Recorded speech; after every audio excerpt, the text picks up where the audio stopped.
Yeah, same as last time. Yeah. All right. Good afternoon. Welcome to Tech on the Rocks by Mid-Atlantic Technology Professionals. I am Trevor Miller, founder and CEO, and with me is Hope Strome, business manager. And today we're talking about email scams. Scam emails, season 2, episode 4 of Tech on the Rocks, and it's up there live. So email is one of the most common ways cyber criminals try and trick us, and scams are getting smarter every day. From fake invoices to urgent account alerts, it takes one click to put your personal or business data at risk. Today on Tech on the Rocks, we're breaking down how to spot a scam, what to do if you slip up, and the best habits to keep your inbox safe. So the question is, do we start with a question or start with a drink? What are we feeling, Miss Hope, this morning? We always start with a drink, so I think we should continue with. Well, if we always start with a drink, then we should start with a drink. Yeah, start with a drink. Then the question is, whose drink do we start with? Well, I did mine first last time, so why don't you do yours? Why don't I do mine? All right, we're going a little fancy today. Going to do a lemon drop martini, and shout out to Elizabeth Bentz for encouraging me to learn how to do martinis. So, Elizabeth Bentz? Elizabeth Bentz is a friend of mine and a friend of my wife's, and is the former supervisor of my wife. And we need to get tongs. It came with this. No ice is going into the glasses. And so, as I was telling Jen earlier, and we have Jen with us running the board. Sorry, didn't introduce you. Jen is on the board. So, when you're out with your buds, right, or you're at a bachelor party, whatever, you all do shots, right? Let's do shots. If you're out at something fancy, you have a martini. What's the difference? Not a heck of a lot, as I learned when I started learning martinis, because martinis are mostly alcohol, and that's the thing. So we're gonna do fancy today. And let's see, should we make it first or do the glasses first? I guess we make it first. Right. So, la-di-da-di-da. And I realized that, make sure I get my recipe right. Do you have the recipe? Is it going to show on the screen? It's going to show on the screen, but not on my screen. Oh. Where's our Jake?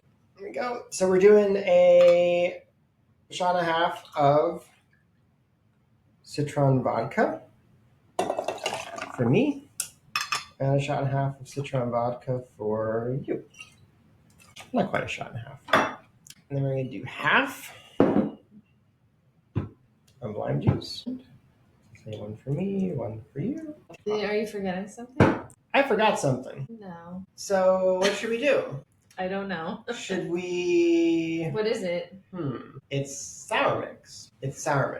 So it's sour mix, and it's in our break room fridge.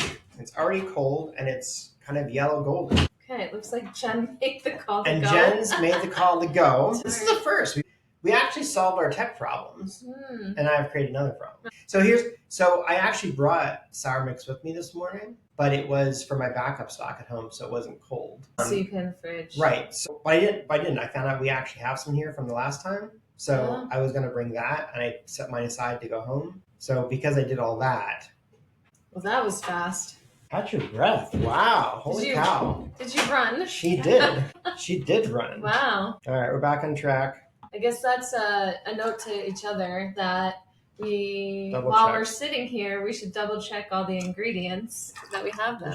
So we're doing 1 ounce of sour mix. Is it shaken or stirred? It is shaken. And then we're going to rim these glasses. Move your we're gonna bottles away so we can see your fancy rimming here. Perfect, thank you. Okay. And we have a rimmer. So this is just lime juice. And lime juice on the rim. Is it sugar or salt? This is sugar. Okay. Let me see if we can not make a mess. No garnishes today. I don't have any garnishes either, so we're good. My hand is very cold right now. But you want to break down the molecules. You want to get it. The whole point of shaking is to blend it. Right. Yeah. And to get some air into it. Shaking does stuff to it versus stirring. Isn't the lemon drop something you like from Melt? Isn't that Maybe. The drink? There is one there that's like that. So I'm going to put this close to you and then not hand it to you. When you're handing over martinis, always set them and don't try and hand them. So cheers. Cheers. You get some of that sugar. You get some of that. That's yummy. Right? Okay, good. Cool. Very good. And the garnish here really doesn't do much No. from the flavor perspective in the martini. What would you have put? Just a little lemon? It's supposed to be a lemon rind. Oh, okay. So it's supposed to be not a whole slice or whatever. You're supposed to just peel off some zest.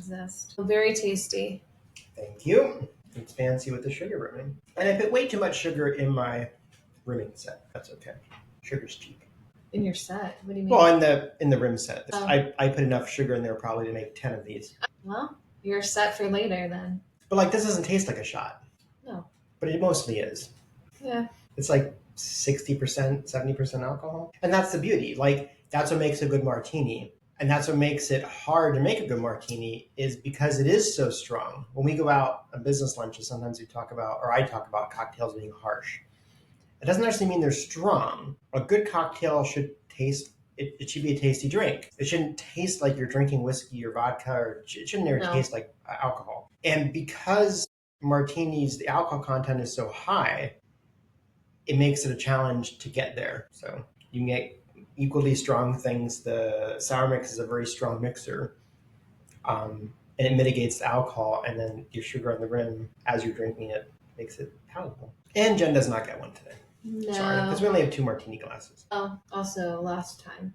She's taking a break. For those out there, if you're allergic to beer, ginger beer is beer, even though it's not alcoholic. We learned that the hard way, but no more details than that. No more details than that. All right, so let's start the tech portion of this, although the drinking portion is maybe more appealing equally. Today. It's important. Yeah. So our first question, are you ready for a question? Sure, ask me a question. How can I tell if an email is a scam? That is a great question. It's very hard to do. That's a great question. And sometimes hard, and getting harder all the time. Yeah. So we talk about firewalls last time, but really today we're talking more what Mid-Atlantic here we call human firewall. So it's the person behind the keyboard, and in an organization or even in a house, it's the weakest link, right? Because your computer can do things, and unlike say a virus, scam emails try and get you, the human being, to do things, whether it's clicking on something that actuates a task or tells you to do something offline,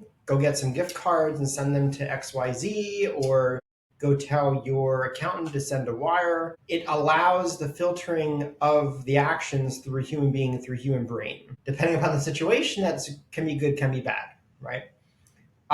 So we're going to go down through an objective list and talk about some ways, and then I'll chat a little bit more about kind of real world scenarios. So how can you tell an email is a scam? So we look for red flags, right? So the first is we kind of look from who's sending the email, right? Did it come from nonsense? Now, most email services these days, Microsoft, Google, Yahoo, whatever you use typically out there, the big guys, they'll filter a lot of these out. And believe me when I say that in your inbox, you see 1% of the email that tries to get to you every day.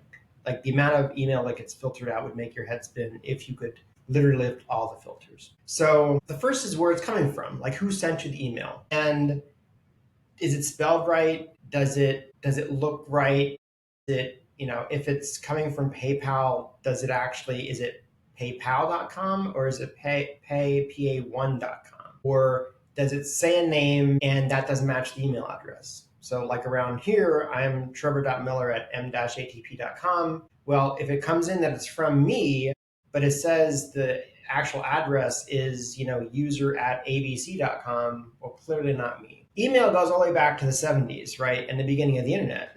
So when they first created it, they mirrored real world mail. Well, if you send a letter in the mail, your return address can be anything. You can be Santa Claus at North Pole, and you can stick that on there, and the mail service does not care. It's only for information. And the same with an email. I could send you an email from santa.claus@northpole.com. I don't need to have that address. I don't need to own the domain. I can send that to you. Maybe it gets to your inbox, maybe it doesn't.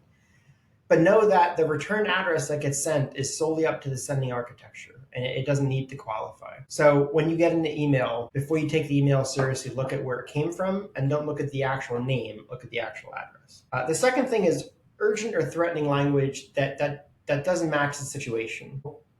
Something that is not urgent, right? So if you do bank transfers once a month, but some email is directing you to do it the next hour, maybe you want to question that. Unexpected attachment or links. So weird stuff. Do you get stuff from your IT provider with lots of attachments? Or are you in the habit of getting things from your insurance company or your credit cards with lots of attachments? Usually the answer is no. Now, what's in those attachments? Usually they're what's called a code snippet. They're parts of code, parts of an application that can run under things your computer already has, like Google Chrome, like Outlook, even stuff in Innocuous is like a PDF or a Word doc can have active code in it, active instructions that tell your computer to do something. There's various tools. Mid-Atlantic uses a tool called Threat Locker. And one of the things it does is it makes applications, and I'm jumping ahead, but it makes applications only do what you would expect them to do. Adobe Reader should just open PDFs. It shouldn't encrypt your files. Can it encrypt your files? Yes. Should it? No. And fourth, generic greetings like Dear Customer. So, if one of my staff is sending me an email, they wouldn't put like, Dear Boss or, CEO of Mid-Atlantic or this whole thing, as far as how to find a scam, is you need to wash it through what is normal, expected, and reasonable. Apply some logic to it. And if it doesn't pass the smell test, then you go analog. You go walk down the hall to someone that, pick up your telephone, punch in their number, say, hey, I got this weird email from you, right? And if you have multiple red flags, like if it's just, if it's complete and utter nonsense, it's just delete it. If it's really valid, they'll send it again. And Microsoft, Google, the big players, sometimes the spam filters have been using AI for a decade or more. They're what's called black boxes because they don't publish how they filter stuff out. But when stuff leaks through, usually they put the kibosh on it pretty quick. But pretty quick, they can, get through a couple million emails to various people before they close the door on that. So there's usually not something so important that you can delete it, and who's ever sending it, if it's valid and real, they won't resend it or call you on the phone to be like, hey, So the bottom line is, how can you tell an email is a scam? Did you expect it? Does it make sense? Does it make sense? Right? Should you get this in? Should the IRS be telling you to go buy Apple gift cards? No. I mean, does EasyPass send you texts? No. And there's an app, there's a website. Go, if something's telling you that you have a credit card fee due, watch your credit card, call the number on the back and ask them. And urgency is always a big. If it's got to be done right away, nothing has to be done right away, right? Nothing has to be done right away. But go to the source, right? And if anything ever feels off, don't click the stuff in the email, right? Go on. If it's an urgent message from your bank, close the email, open your browser, log into your bank site, the login you know and trust, or on your phone that you know and trust, and see, are there any messages pending? No? Okay, well, this didn't come from there.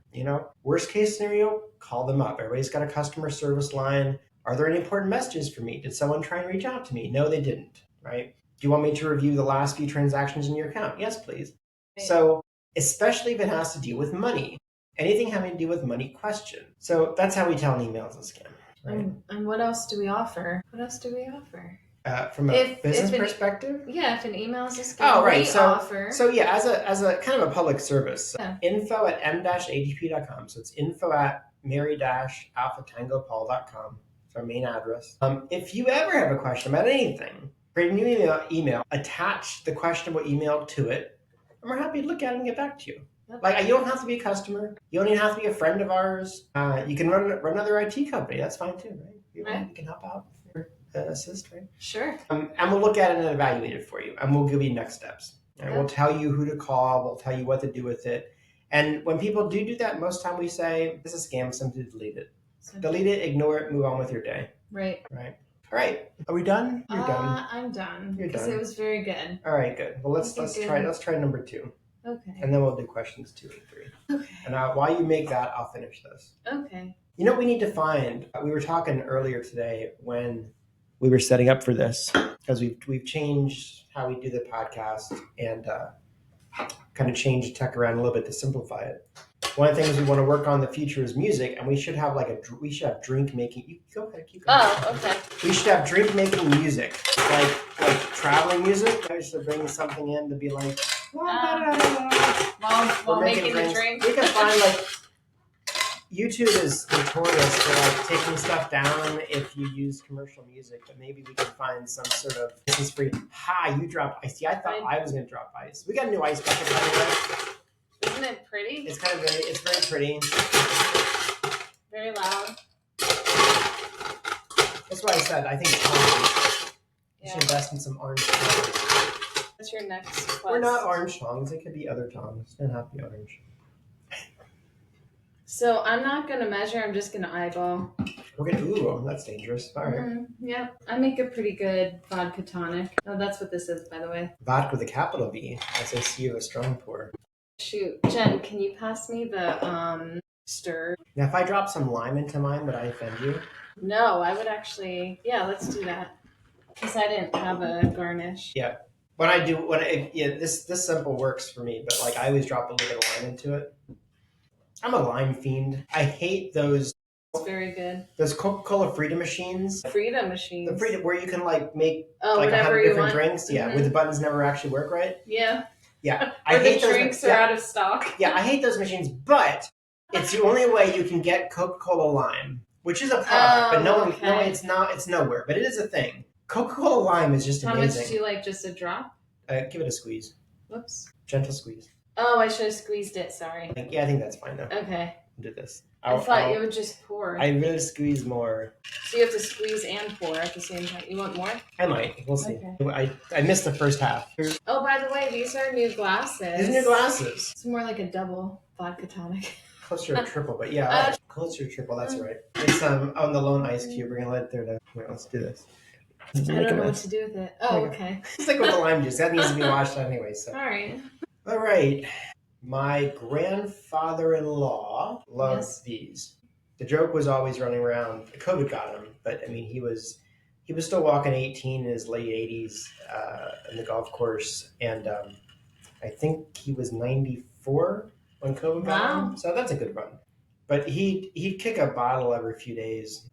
He didn't drink like iced tea or lemonade during the day. Like literally, he just drank vodka tonics. Apparently, sometime in his 70s, his doctor told him that he could help his heart by drinking vodka. Less? Oh, by drinking more? Yeah. And he took that to heart in a big way. And we don't know the details, but I always joke that you're not going to have to embalm him after he died. Well, he lasted to 94, so I think he had the right idea. As they say, I'll have what he's having. Yeah. Right? So, all right. Ask me the question. What should I do if I accidentally click a link in a scam email? So, according to the Hitchhiker's Guide to the Galaxy, don't panic. Don't panic. Don't knee-jerk, whatever. Don't ignore it, but do something about it. Don't let it sit. So, if you click and open something and you realize, oh, I shouldn't have done that. So, physical disconnect from the internet is a great first step, right? If you have a computer with and manual, analog disconnect, like pull your cord. Like if you have a desktop computer, go back, know where your network connection is, and just disconnect it. Right? Turn off your network connection, turn off your Wi-Fi. If you're at home, you can pull the connection to your whole house until you figure it out. So connection meaning internet. Don't turn your computer off, but turn your internet off. Correct. Yeah. And the reason why, so some malicious things actuate when a computer restarts. And they can't hurt you until you do restart, right? Okay. So it used to be common consensus to turn it off. Now, back when you could actually turn computers off. And that's the thing. These days, it's very hard to turn a computer off. It sleeps, standby, everything else. And if you go down that rabbit hole of turning off, you might accidentally restart it, and that's what we don't want. We just want to deny it access to anything else, right? Because what scams and viruses and, encryption malware, they love friends, right? So they love to go out on your network and find other computers to rope in, anything in your house. And these days, more than computers. We'll probably talk about this at another episode, but your home these days is full of smart things. I got a new stove recently and it had firmware updates. It blew my brain. You can connect your stove to Wi-Fi? That may be a bit too far. But anyway, so it can go off and infect that kind of stuff, infect thermostats, affect alarm systems. So stop it from talking to other things. And this is the point after you pull your cable or turn off your network connection. If you have anybody that you trust, if you're a business and use a service provider like Mid-Atlantic, or use a different service provider, or you've got a guy, you've got a friend, or you've got a buddy, call them. If you don't feel comfortable, you don't really know what the next steps are, call them, right? Because they will help. We all help each other because this stuff propagates, and we want to tamp it down best we can, right? If you don't have anybody, all right, these are the things you can do. Again, if you don't understand, you can always reach out to us, call us on the telephone. But you should be running some sort of virus malware software. Hopefully you do. Windows comes with a program called Defender. It's not the greatest, but it's better than nothing. In there is like what's called a full scan. Run that. Where would they find that? Usually down by the clock somewhere. Or you can do a search for Defender if you still have access to your computer, depends what it's running. Also, just right-clicking on the taskbar and closing active windows. As Windows has progressed, Microsoft has gotten much better at what's called isolating processes, right? So if something is running in one window, until you reboot your computer or do something else, it's a good chance that it's stuck in there. So if you close it or terminate it, then you get rid of it, or at least you mitigate the damage until someone can look at it. If you've clicked on something and your computer actively seems to be doing something and it was financially related, right? Start with your actual bank, go change your passwords, right? On a different system, not on the system not that you on the clicked. same system. No. On your phone or on someone else's computer, or call your bank or your primary cards and just lock your account, right? Just say, hey, I had an event, just lock my cards down, lock my account down, don't let any transactions through, and they'll go back to you. And a lot of credit card companies, banks, they're having, they have to have cyber liability insurance. They have folks on retainer, they have folks on staff that can help you through it and give you some direction,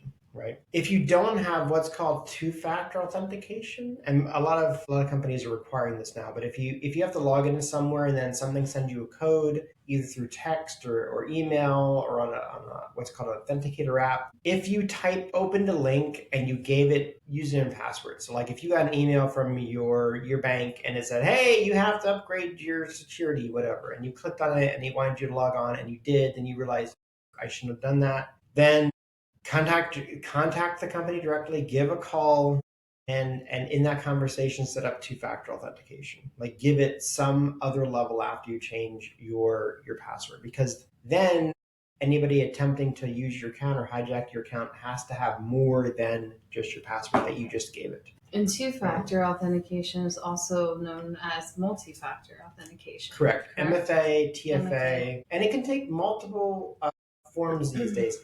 I would caution people to be a little cautious with passkey. Passkey's new, and it's being pushed by lots of different sites. If you don't understand passkey, if you don't fully grasp what it's doing, skip it, right? Give us a call, send an email to info.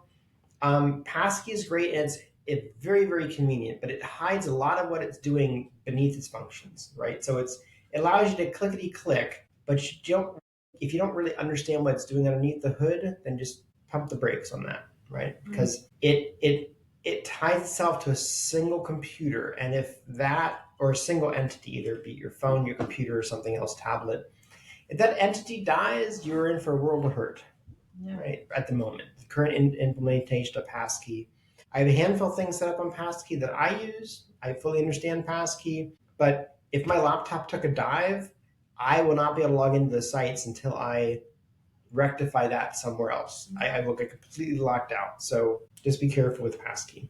I think another thing to note is that if you were to click on something and a pop-up comes up to call a number, that is a telltale sign to not call that number, as again, it's urgency. It makes you feel rushed, and then you're not thinking logically. Take a moment to breathe, relax, and know that no one is attacking your computer. And that's usually a feel-good moment of they want you to call that number so that they can get into your computer. It's not to help you in any way. And it's usually disguised as Microsoft. They usually tend to pop up and say, this is Microsoft, call us now. Yep. And that is, again, urgency. Scam. Right?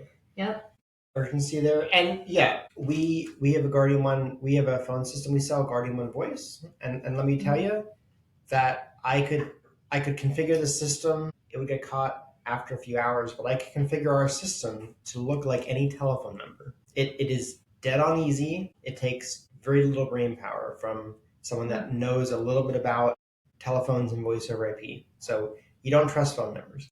Like legit, the back of your credit card, have your bank's number. It's usually on the back of your debit card. Call them. Right. Call them analog, like just punch in the numbers. Don't, something aside from your computer. So I think that leads us to the third question.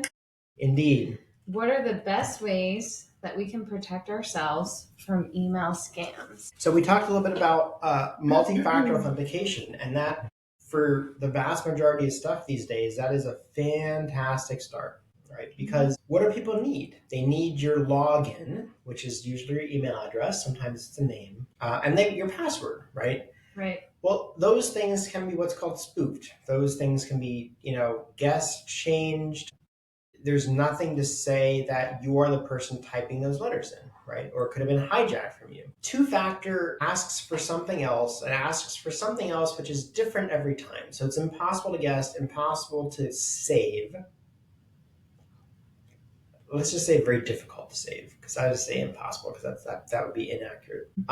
Because that can be hacked as well. But again, we're looking for most instances. So look at two-factor authentication. And if you have a financial login for something, go seek it out. Your bank, your credit cards, anything, your investment accounts, anything that has to do with money in 2025 should have a secondary login method established, right? It's important. Right. And as a little aside, it doesn't really have anything to do with scam email. Can I insert an aside? Of course. If you're buying stuff online, use a credit card, because it's not your money, right? If you use a debit card, it is your money. And if you get scammed, it's already gone. It's already gone. And you can claw it back, but it can be difficult. It's very difficult. If you're using, Chase's money, right? Or Amex. Capital One's or American Express's money, they will get it back, right? They have ways. They will claw it back because it's theirs. Because your cardholder agreement states that you're not on the hook for unauthorized purchases. So Correct. If your card's fully in your wallet, where's your card? Yes. If you're fully in possession of all your things and you get some sort of charge in Algeria or something, clearly that wasn't you, and Amex will credit you back, or Chase or whatever. If it's your debit card, it's already your money, and your bank will try and get your money back. It's a lot harder. It's best effort. Yeah. So online, especially if it's vendors, like if you see some really cool thing advertised to you on Facebook that's from some vendor you've never heard of before, like use an intermediary payment. PayPal's good. I use PayPal all the time with stuff on Facebook, right? Because if I don't actually get the thing, PayPal will give me my money back. So I have credit cards linked in PayPal. I never give a third party your direct credit card information unless you're doing business with them on a regular basis. Amazon, fine. We all know Amazon. We all know Amazon. I know Amazon. They Amazon, are known Microsoft. to have some scams as well. Also true. If it's like a one-time thing, like you're going to buy one thing from this company and probably never do business with them again, use them intermediary. PayPal, a lot of credit cards, including Amex, allow you to do virtual credit card numbers where it's a fake one-time number. That's one use and then never used again. That's an aside. So anyway, back to best way to protect myself, two-factor authentication, some sort of something besides a password. Yes. Get antivirus software on your computer. We review the antivirus software we provide our business customers every few years. Currently, we're using s2e4, and it's worth stating that everyone knows what antivirus means. We've kind of moved past that, right? What we include for our business customers, s2e4, is what's called an MDR, EDR, managed detection and response. So it's more than just antivirus, which simply says something bad happened, do something about it. Right. That's not helpful anymore these days. And it used to be you clicked on a virus and you got all these pop-ups and your desktop went wild. Today, that sort of malware isn't useful to the people writing it. Like this, you don't want to be detected. You want to sit underneath and like mine cryptocurrency or a keylog, watch for financial passwords and send them off somewhere. So you need something that is watching your back on your computer. Like I said, we use s2e4. It works very well. We use s2e4 in combination with an application called ThreatLocker, which is a whitelisting application. And what that means is we define not only what applications are allowed to run on a computer, but what those applications are to do. I mentioned earlier that you can make Adobe encrypt files. Should Adobe encrypt files? Most of the time, no. What should it do? Open PDFs, print PDFs, edit PDFs. That's about it. You can make these applications do lots of stuff. And if you're doing custom coding, that's great. But the vast majority of us are not doing that. So what ThreatLocker does when properly configured is it makes these applications only do what you'd expect them to do. Be very skeptical of anything having to do with money that you're not expecting, right? And this kind of goes beyond, hey, CEO, do this wire. One popular scam is actually not even in an email. It's on the phone. So your son, daughter is stuck somewhere and needs to pay a fine to some entity, or else they're going to go to foreign jail. Well, did my son or daughter, are they traveling internationally on a regular basis? Are they in Italy right now? Like, Right. If they're upstairs in their bedroom, hang up. If they're like at school or something or on education abroad, call them. When's the last time you talked to them? Like, keep in touch with these people. Again, nothing is of urgency. So you can always hang up on that person and slow call. the roll. Slow the roll. Use a password manager. And we haven't talked about password managers yet, but so passwords should really be unique amongst all your sites. Now, we say that. It's hard. It's very hard. It's hard. How many passwords do you have, rough? Overall, I don't want to answer that question. few- I use okay, the wait. same password How for a lot of many things. sites? How many passwords? I mean, how many passwords do you need to log into sites? Every site needs a password. No, right, but so total, like the number of credentials, like 10, no, like no, I a have whole gaggle. yes, I have like 50. Right, and we, in what we do every day, like hundreds. I'm not. If I looked at how many passwords I have in my password manager, I'm sure it's a few hundred. So they say use unique passwords. We don't have the brain capacity to do that. We just don't. So use a password manager. We use Keeper here. We provide Keeper to our Guardian One customers. It's great. Now we don't have access. We certainly don't have access to anybody's passwords. We have access to the level above. So if someone gets into a state where they don't have access to this stuff, or they compromise their master password, we can get them back in and reset that sort of thing. But if you use a password manager, it does two things. One, it remembers them for you, which is a great convenience. But two, when it comes time to choose a password or change a password, it's great at coming up with very long, complex passwords, right? So low-hanging fruit is always a good thing to pick. Randomized passwords so that they can't be guessed or cracked by any sort of social, tell us your first car or your favorite pet's name. I'm like, if you ever watch Mr. Robot, like socially engineering passwords is still a thing. Like if you know 10 to 20 datums about a person, you can feed that into an AI program and come up with the password permutations that are pretty damn good. So you take it from having years to crack a password to days. Yeah. If I want to target you, I can spend days. It's not that hard, right? So completely randomized passwords that have absolutely nothing to do with your first house, your first pet, your first address, your social security number. No personal info. Nothing. Mix of letters, numbers, symbols that you'd never be able to remember, but your password manager does. Password manager, your master password, remember that. Remember it. Like put it in your brain.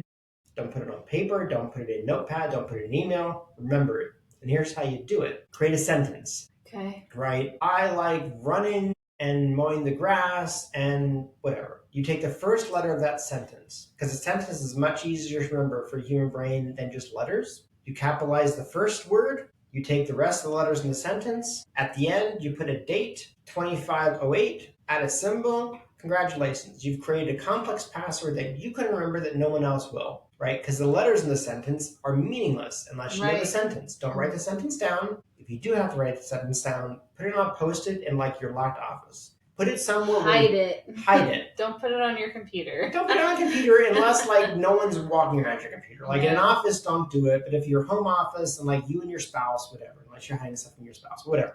Put it out of the way, but don't make it electronic. The bottom line is don't make it analog. Yeah, people go financial stuff, Bitcoin stuff. People create passwords on like little washers or metal pieces and they tuck it away. Your master password manager, you should know it. It should be something that is in your brain, and the best way to do that is with a sentence. Shout out to my wife, Jennifer. She's got a great one, and she remembers it all the time. Oh, Good for you. And lastly, when in doubt, verify by phone or a known website. Never reply. You never reply. Don't reply. Even if it's valid, don't reply, right? If you reply to something that potentially is scammy, they know they have a live one. It's like the fish that kind of grab the hook. Like, just don't. Just don't. Take it offline. We talked about this before. Call the person, chat with the person, do something outside of your email system to figure it out. We've been going 44 minutes, but this is important. Jen, can you throw up the one we actually got this morning? Now, we got this morning, and we've improved our tech, but not so much that I can actually see what Jen's sharing, but I do have it up on my screen. It's going to take a second. Our business manager got an email with a title of forward, which means that someone was forwarding it to her. Overdue invoice payment for Trevor Miller, which is me. Please treat as urgent. All right, so if we take our rules that we learned, we can look at a couple things. One, this is from Karen Tucker, right? Hope, do you know Karen Tucker? Absolutely not. Right, so Karen Tucker's email address is itsupport@tscti.com. And we're treating it as urgent. So now we have 2 red flags already. So what do we do with this? Well, I deleted it before I realized, I can use this today. Timely. Oh, you Thank you. You received it too? No, you forwarded it to me. I fished. I clicked on a phishing email. Right, you're very well. And you received but thank you, Karen Tucker, whoever you are, for providing a timely example here. So greetings, AP accounting team. Yep, can't even put my name. We're 10 people here. We don't have an AP accounting team, right? Jen is our AP accounting team, and she's an individual human being that has a name. Following Trevor Miller's request, I have sent the outstanding invoice. That's wonderful American English. This matter was addressed earlier in the correspondence below. The balance has been overdue for an extended period, and we would be grateful. Grateful is a great keyword. Everybody internationally is grateful. Americans are never grateful about anything. Grateful is a flag. It could be settled promptly. Given the length of time this amount has been unpaid, we kindly is another one of those words, like watch for those, ask that you prioritize the payment. Your swift attention to this matter would be greatly appreciated. Thank you, Karen Tucker, accountant / CPA. Nobody in America that is a CPA would also call themselves an accountant. You're one or the other. Also, she says she's a growth coach, which is very and that's contradictory. Yeah, okay, so Karen Tucker is... she's not even a growth coach. She's the growth coach, has firmly established herself as one of the world's premier leadership. I have to read this word for word. As one of the world, we didn't dive into this, but as one of the world's premier leadership in business, sales, and CEO coaching, a testament to its exceptional experience and proven outcomes. With a collection of over 25 accolades of distinction. Nobody you talk to in America talks like that. This is scam up and down. So this is all the red flags. This is a delete right off. Now what's missing is that it did come with a PDF. It came with a PDF. Now when I did a phishing email, it didn't show that. Right, and here's the new. And I've asked our engineer Jen to scroll back and forth on this. I can't tell what she's doing. So these have cropped up in about the last year or so, and they are presented as a thread. They are presented as a series of emails where there's already been a back and forth. So if you're looking at this, it's meant to appear as though I, the CEO, have been talking with this other person, and now I'm asking action from a third party. In this case, Hope, our business manager. Which they never put your direct signature. They just say, "Thank you, Trevor Miller." Yep, signatures are important. If that looks odd, I have a distinct signature. This is not it. And where it says, if you scroll down from Trevor Miller, it doesn't even have to have an address for me. In the past, it has given addresses for me that are not valid. Right. This one, if you scroll farther down, Karen Tucker becomes Karen at thegrowthcoach-usa.info. And this is her emailing me about the overdue invoice, and apparently I'm forwarding it to Hope. So in its entirety, you look at this and you go, what if Hope already judged this as a scam and she deleted it. But if she didn't, she had a question, she could be like, do you know Karen Tucker? And I'd be like, no. Like from a growth coach? I'm like, no. That's it. That's what has to happen. Deleted, done. This stuff happens. Microsoft has great filters. Google has great filters. Yahoo has great filters. This kind of stuff gets through. Why? It's just text. There's nothing malicious. Now, there was a PDF. There is a PDF. The PDF could have something weird in it, or it could be just an invoice. We didn't open it because there's no reason to open it. There's no reason to open it because it could be malicious. There's no reason. It's presented as text, so it comes through because anybody can email you. Just like anybody can send you a letter. I can send you a letter in the mail. The Postal Service isn't going to throw it out. Nope. How much of your mail that you get every day do you throw out? Most. Do you throw out most? Right. Again, Yes. you don't take these like, I won a contest, or like this realtor really wants to sell my house. No, it's not. This was not sent just to you. It was sent to like hundreds or thousands of people. It's junk mail. Same thing happens here, right? But because it's business, it has someone else's name in it. It says Trevor Miller. I have an uncommon name, but it could be John Smith, whatever. It doesn't matter. It's very easy to compile this as just text. And I just want to throw in there that yes, we work for a technology company, but even we can get scammed. With AI happening now, it gets easier and easier. And sometimes it's even harder when you're looking at an email from your phone because you don't automatically see the wrong email address. So don't think that, oh my God, I'm the dumb one that checked on this. It's getting harder and harder to realize, and what you have to do is just take a deep breath, relax, and look at the email from a logical perspective. And anything that seems weird or urgent. Yeah, this one wasn't hard because there's a lot of kindly, promptly, so AI will make these things better, right? People that are non-English speakers that are compiling these are using translators and Google AI.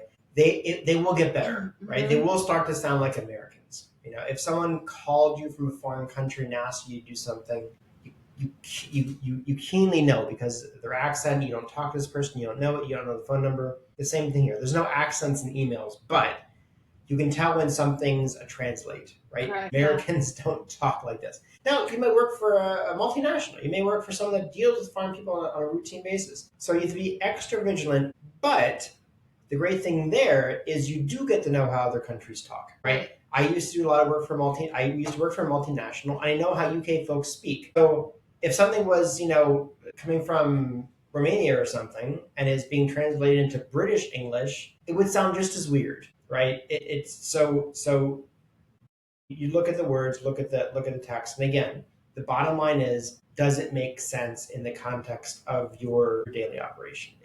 Do you do wires? Do overdue payments come to the CEO? So what doesn't make sense about this email? Question everything. Yep. Yes. Jen, thanks for having that up. I'm not sure if it still was, but we're done with it. So I think we're good.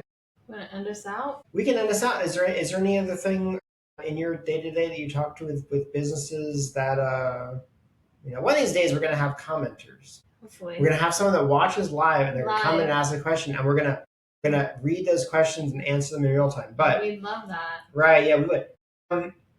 When you talk to different people at mixers and stuff, does anybody else ever like ask or do anything? Like anybody ever asked, or you have stuff that you look for email scams? Yeah, that or just you talk about it in different avenues. I mean, another situation that occurred was someone filled out our online form, and all the time, yeah. And I emailed them, and then they emailed me back, and it was specific to a T about a hard drive. Yes. And I Googled their business, and it looked like they were spoofing an email. Yes. So anything can happen.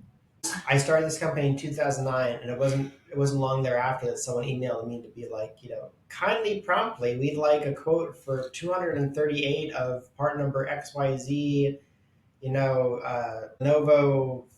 No one's asking me for that. Like, I first thought, I'm like, oh, this would be a massive awesome. sale. And then you think about it for a second going, why me? Right. Like, it doesn't make any sense. Like, Bob's garage down, when I first opened, it's just me at a conference. It's like, Bob's, garage down the street might want a computer, but no large institution is reaching out to someone like me for hundreds of laptops.